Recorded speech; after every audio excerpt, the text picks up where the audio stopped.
अगर मछली बोले कि मेरे पास तैरने का टाइम ही नहीं है तो किस काम की मछली। यानी कि आपको इस चीज को समझना होगा कि रिवीजन इंपॉर्टेंट है। यानी कि आपका सिलेबस कंप्लीट हुआ वो अलग जगह, लेकिन रिवीजन आपका कंप्लीट हो वो अलग जगह है। रिवीजन जो होते हैं वो दो प्रकार के होते हैं, एक होता है शॉर्ट टर्म रिवीजन और एक होता है लॉन्ग टर्म रिवीजन। ये तीन प्रूवन ट्रिक्स हैं, अगर आपने इनको फॉलो कर लिया अपने शॉर्ट टर्म रिवीजन के अंदर तो ऑटोमेटिक आप अपने एग्जाम में अच्छे मार्क्स बना लो। हेलो दोस्तों, स्वागत है आपका नई क्लास में नए टॉपिक के साथ में। आज हम बात करने वाले हैं रिवीजन करने का सही तरीका क्या है। रिवीजन करने में आने वाली प्रॉब्लम, क्या प्रॉब्लम है? टाइम ही नहीं है। रिवीजन करने का टाइम ही नहीं है हमारे पास, यानी कि सिलेबस खत्म करते करते रह जाते हैं, सिलेबस ही खत्म नहीं हो पा रहा, रिवीजन कैसे करें? ठीक है ना, सबसे बड़ी प्रॉब्लम। अगली समस्या, नींद बहुत आती है। रिवीजन करने के टाइम पे नींद आने लगती है। पढ़ो तो नहीं आती, लेकिन रिवीजन करो, उन चीजों को दोहराओ जो चीजें आपने पढ़ी हैं तो नींद आने लगती है। इसका क्या इलाज है, इसकी क्या जो समस्या है, उसका क्या समाधान है, वो आज की क्लास में होने वाला है, क्योंकि रिवीजन बहुत जरूरी है। अगर आपने हर एक चीज डिटेल में पढ़ ली, सिलेबस को कंप्लीट कर लिया, लेकिन रिवीजन नहीं किया तो कहीं ना कहीं आप बहुत पीछे रह जाते हो उन लोगों से जिनने रिवीजन कर लिया है। तो रिवीजन इंपॉर्टेंट है। अगली चीज क्या है, रिवीजन का तरीका क्या है। रिवीजन तो कर लेंगे चलो, लेकिन रिवीजन करने का सही तरीका क्या है? ऐसा क्या तरीका है जो टॉपर लोग फॉलो करते हैं? क्या तरीका है रिवीजन करने का, वो आज मैं आपके साथ में शेयर करने वाला हूं। तो चलिए शुरू करते हैं। सबसे आपकी पहली प्रॉब्लम है टाइम ही नहीं है। ये मतलब प्रॉब्लम है, ये आपका सवाल है, टाइम ही नहीं है, तो बिल्कुल गलत सवाल है। समझो इस चीज को। अगर मछली बोले कि मेरे पास तैरने का टाइम ही नहीं है तो किस काम की मछली। यानी कि आपको इस चीज को समझना होगा कि रिवीजन इंपॉर्टेंट है। यानी कि आपका सिलेबस कंप्लीट हुआ वो अलग जगह, लेकिन रिवीजन आपका कंप्लीट हो वो अलग जगह है। रिवीजन आपका होना चाहिए। आपने अगर 5 चैप्टर पढ़े तो उन 5 चैप्टर को आपको कम से कम 3 बार तो रिवाइज करना ही है। अब किस प्रकार से रिवाइज करना है वो मैं बताऊंगा, लेकिन आपको रिवाइज के लिए टाइम तो निकालना पड़ेगा, चाहे कहीं से भी निकालो। चाहे एक बार को सिलेबस आपका कंप्लीट ना हो पाए, लेकिन रिवीजन करना जरूरी है, क्योंकि जो आपने पढ़ा है उसी में से अगर क्वेश्चन आया, अगर आपने रिवीजन किया होगा तो आप आसानी से उसका आंसर कर दोगे। ठीक है ना, रिवीजन इंपॉर्टेंट है, इस चीज को समझो।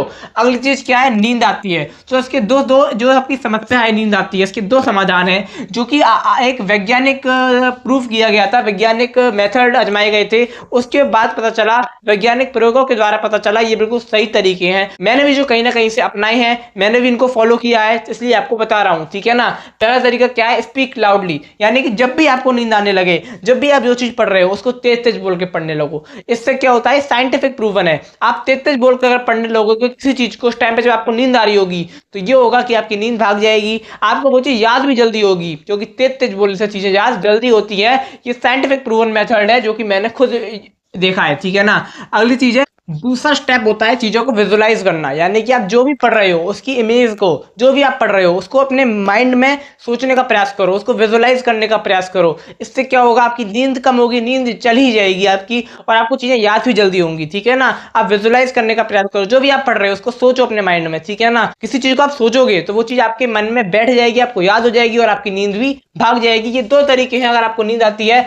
सबसे बड़ी मेन चीज क्या है, ये सब तो हम कर लेंगे, लेकिन रिवीजन करने का सही तरीका क्या है वो जान लो आज की क्लास के अंदर। ठीक है ना, मेन चीज सबसे ज्यादा। तो देखो, रिवीजन जो होते हैं वो दो प्रकार के होते हैं, एक होता है शॉर्ट टर्म रिवीजन और एक होता है लॉन्ग टर्म रिवीजन। जो आपका शॉर्ट टर्म रिवीजन होता है वो कब किया जाता है, जैसे कि आपने कोई चैप्टर पढ़ा, या आपने कोई टॉपिक पढ़ा, या आपने कोई कॉन्सेप्ट सीखा, समझा, कुछ भी करा, उसके बाद आपको उसको तुरंत रिवाइज कर लेना है। देखो, उसका पहला स्टेप क्या है, शॉर्ट टर्म रिवीजन का पहला स्टेप है 10 मिनट रूल। यानी कि अगर आपने किसी चीज को पढ़ा है तो उसको 10 मिनट के अंदर, यानी कि उसको 10 मिनट में आपको रिवाइज कर लेना है। जैसे कि आपने कोई चैप्टर पढ़ा, ठीक है, या फिर आपने कोई लेक्चर देखा, या फिर आपने कहीं बुक से पढ़ा, आपने कहीं से भी उसको पढ़ा, तो आपको तुरंत, आपको पढ़ लेने के बाद उसको 10 मिनट में दोबारा से पेज पलटकर, या दोबारा से लेक्चर तो दोबारा नहीं देखोगे, जो आप नोट कर रहे हो उसको दोबारा से देखकर रिवाइज कर लेना है, चीजों को विजुलाइज कर लेना है, उसको दोबारा से रिवाइज कर लेना है। इसे कहते हैं 10 मिनट रूल, और ये काफी प्रूवन रूल है, जो कि आपके लिए इंपॉर्टेंट है। इससे क्या होगा, जो आपने अभी लेक्चर देखा वो आपकी शॉर्ट टर्म मेमोरी में है, लेकिन जैसे ही आपने उसको दोबारा से रिवाइज किया वो आपकी लॉन्ग टर्म मेमोरी में चला जाएगा और आपको लंबे समय तक याद रहेगा। ठीक है ना, तो पहली टिप क्या है, आपको 10 मिनट रूल को फॉलो करना है। अगली चीज क्या है, अंडरलाइन कीवर्ड्स।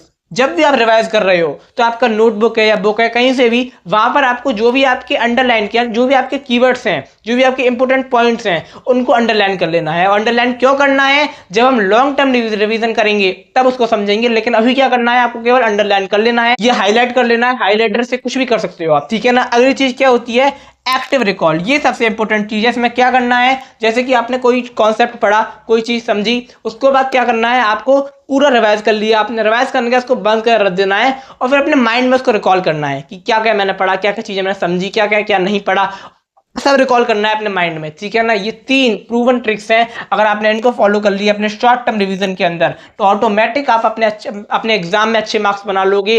कैसे बना लोगे, क्योंकि रिवीजन इंपॉर्टेंट है। रिवीजन करने का जो शॉर्ट टर्म रिवीजन है उसको करने का सही तरीका क्या है वो मैंने आपको इन 3 ट्रिक्स के अंदर बता दिया। अगली चीज क्या है, लॉन्ग टर्म रिवीजन। अब ये लॉन्ग टर्म रिवीजन कब किया जाता है, जैसे कि आपका मान लो कल पेपर है या परसों पेपर है तो आपको पूरा चैप्टर पूरी बुक रिवाइज करनी है, तो वो किस प्रकार से करनी है वो समझते हैं, लॉन्ग टर्म रिवीजन होता है, ठीक है ना। तो ये कैसे होता है, सबसे बड़ी मेन चीज है डेडलाइन। अगर आपने लॉन्ग टर्म रिवीजन के लिए डेडलाइन नहीं बनाई तो कहीं ना कहीं दिक्कत है। डेडलाइन का मतलब ये है कि अगर मान लो आपको एक चैप्टर पढ़ना है तो आपको डेडलाइन बना देनी है कि मुझे चैप्टर अगले 2 घंटे में कंप्लीट करना है, ये चैप्टर 1 घंटे में कंप्लीट करना है, या फिर मुझे चैप्टर 1 बजे तक पढ़ना है, ये 4 बजे तक पढ़ना है, ये 6 बजे तक पढ़ना है।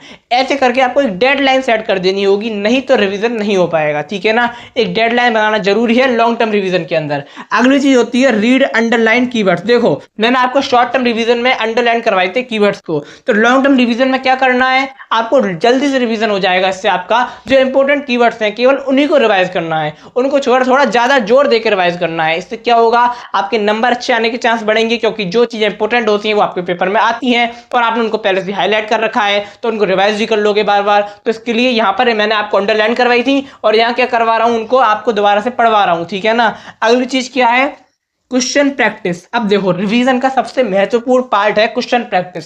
लॉन्ग टर्म रिवीजन के अंदर अगर आपने क्वेश्चन की प्रैक्टिस नहीं करी तो कहीं ना कहीं दिक्कत है, क्योंकि देखो आपको एग्जाम में आपको क्या करना है, क्वेश्चंस के आंसर करने हैं, ठीक है ना। तो आपको वहां पर क्या करनी होगी, यहाँ पर घर पे बैठ के क्वेश्चंस की प्रैक्टिस करनी होगी। अब प्रैक्टिस कैसे होगी, अब आप क्या करोगे, क्वेश्चन लगाओगे, क्वेश्चन लगाओ, पिछले सालों के पीवाईक्यू लगाओ, जो लगाने हैं वो लगाओ। उसके बाद क्या करो, आप देखो, स्पॉटलाइट का मतलब है आप देखो कि मतलब जो क्वेश्चन आपको बिल्कुल भी नहीं आया उसको रेड मार्क कर दो, ठीक है, स्केच लेके आओ, उसको रेड मार्क कर दो। जो आपको बिल्कुल अच्छी तरह से कर लिया आपने उसको ग्रीन मार्क कर दो, जो आपको करने में कठिनाई हुई उसको येलो मार्क कर दो, ठीक है ना।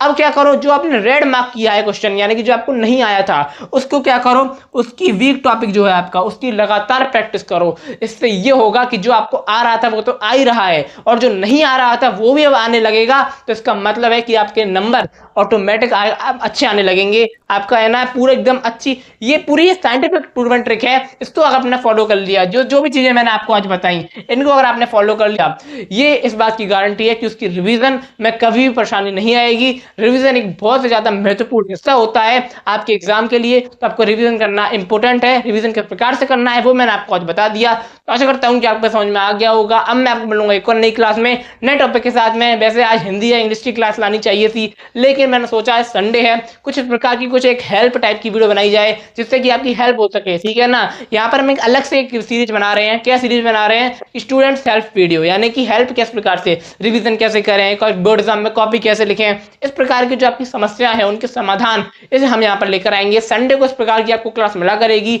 हिंदी इंग्लिश को भी हम क्या कहते हैं आगे आने वाले संडे में कवर करेंगे। तो अब मैं आपको मिलूंगा एक और नई क्लास में नए टॉपिक के साथ में, तब तक के लिए जय हिंद जय भारत।